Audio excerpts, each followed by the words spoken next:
mi nombre es Miss Mariela Pachas y el propósito de este video es reiterar lo aprendido en esta semana sobre la sesión Repasamos, Conocemos y Elaboramos Historietas, poniendo énfasis en la competencia comunicativa de escribe diversos tipos de textos en lengua materna, habilidad y competencia de escribir.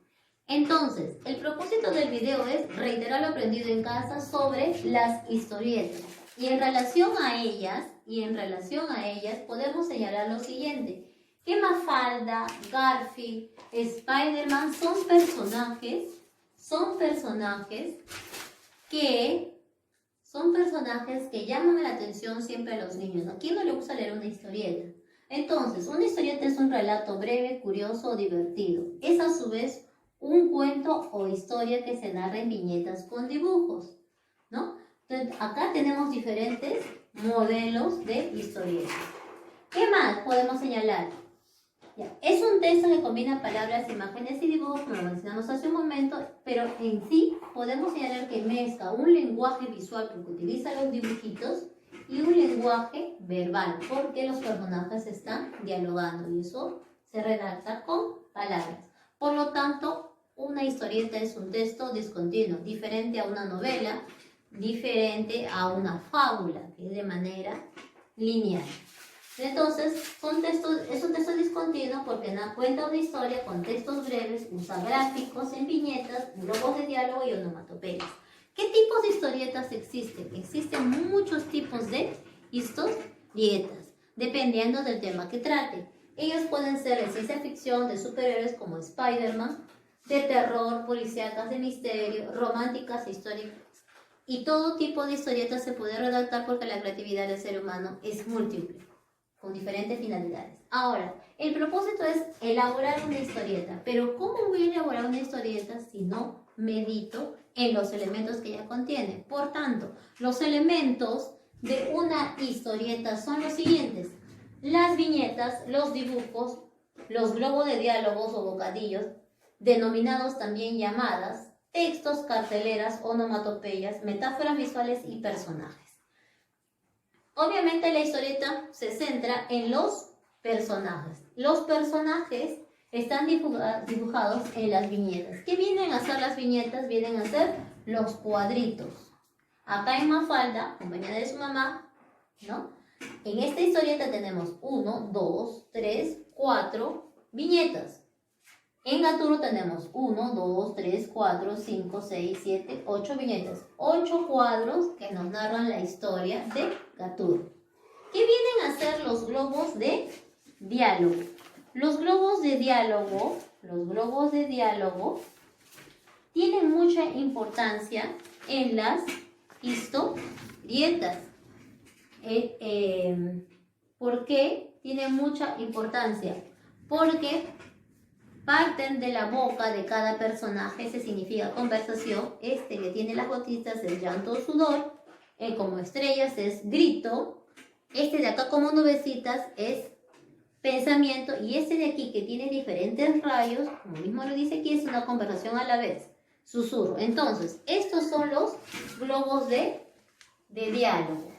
Los globos de diálogo, entonces, son emitidos por los personajes. Vamos a colocar acá el nombre para no olvidarnos. Estos son los globos de diálogo. Otro punto importante de las historietas son las onomatopeyas. ¿Qué vienen a ser las onomatopeyas?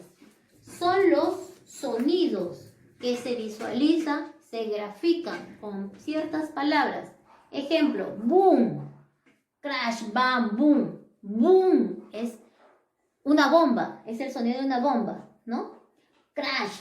Entonces, esto de aquí es el uso de onomatopeyas dentro de las historietas. Son los sonidos. Los demás elementos también tienen su importancia, pero podemos poco a poco irlos aprendiendo. Primero tenemos que conocer los nombres y luego proceder a investigarlos.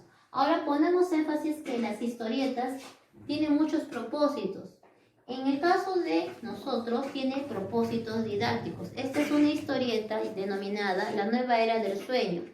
Es una historieta distribuida a nivel nacional en los colegios jornada escolar completa para los talleres de comunicación. El propósito es incentivar el placer y el hábito por la lectura.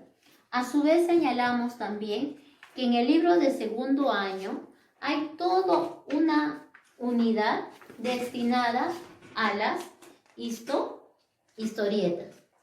Incluso se cuenta aquí con diferentes artículos sobre ellas, ¿no? Entonces, no es solamente que las historietas sean para entretenernos, sino que también podemos aprender con ellas. Y por lo tanto, de la serie animada, Érase una vez el hombre, se utilizan también en los libros del gobierno, ¿no? Historietas, ¿no? Como es en el caso de este, ¿no? Que narra acerca del origen del hombre, tal y cual como la serie animada de televisión. Y en las enciclopedias muchas veces se han utilizado siempre las historietas. Pero en fin, ¿cómo vamos a redactar la historieta? ¿Qué proceso vamos a seguir? El proceso es el clásico. Existe una etapa de planificación, de redacción, de revisión y de corrección, como todo texto normal. Es decir, ¿qué voy a hacer primero? ¿Qué es lo que voy a hacer primero? Tengo que planificar mi historieta, redactarla, revisarla y corregirla. Por lo tanto, el primer paso, de acuerdo a lo que nos han explicado, es definir un objetivo en la redacción de mi historieta. ¿Por qué la voy a escribir? Luego, imaginarnos una historia. ¿Va a ser un personaje de televisión? ¿Va a ser un personaje real? ¿Voy a hacer una adaptación de repente con un dibujo en casa? ¿No? Entonces imaginamos la historia, ¿no? Y en base a ella destacamos a los personajes. Luego hacemos un guión y luego comenzamos a dibujar. Luego de dibujar, vamos a editar nuestra historieta. Es decir, todo este proceso de planificación, redacción y revisión, tengo que llevarlo a cabo, como lo he mencionado hace un momento, porque tengo que definir un objetivo, imaginar la historia, hacer el guión, comenzar a dibujar y editar la historieta. Hay un proceso de planificación, de redacción, cuando hacemos el guión, de revisión y corrección. ¿De qué? De todos estos elementos de una historieta. Es decir, si las viñetas están bien definidas, los personajes son destacados, si se utilizan adecuadamente los globos de diálogo, si se utilizan adecuadamente las onomatopeyas, ¿no? Entonces, todo eso es lo que voy a revisar. Entonces, concluimos el video manifestando que para incentivar el hábito y el placer por la lectura es recomendable leer historietas. Eso sería todo. Muchísimas gracias por su atención. El reto de la semana en cuanto a las historietas es elaborar una de ellas en base a las medidas de prevención contra el coronavirus, el lavado de las manos, el uso de las mascarillas, el asearse luego de realizar las compras, antes de ingresar al hogar de manera natural, efectuar las compras y bañarse prontamente, usar lejía, abundante jabón para prevenir las enfermedades, desinfectar todos los objetos que pueden transmitir este virus y conservar siempre el metro de distancia con los demás. Que vamos a revisar que los elementos hayan sido bien utilizados en la redacción de la historieta. Invitarles también a leer historietas para incentivar su hábito y placer por la lectura. Gracias.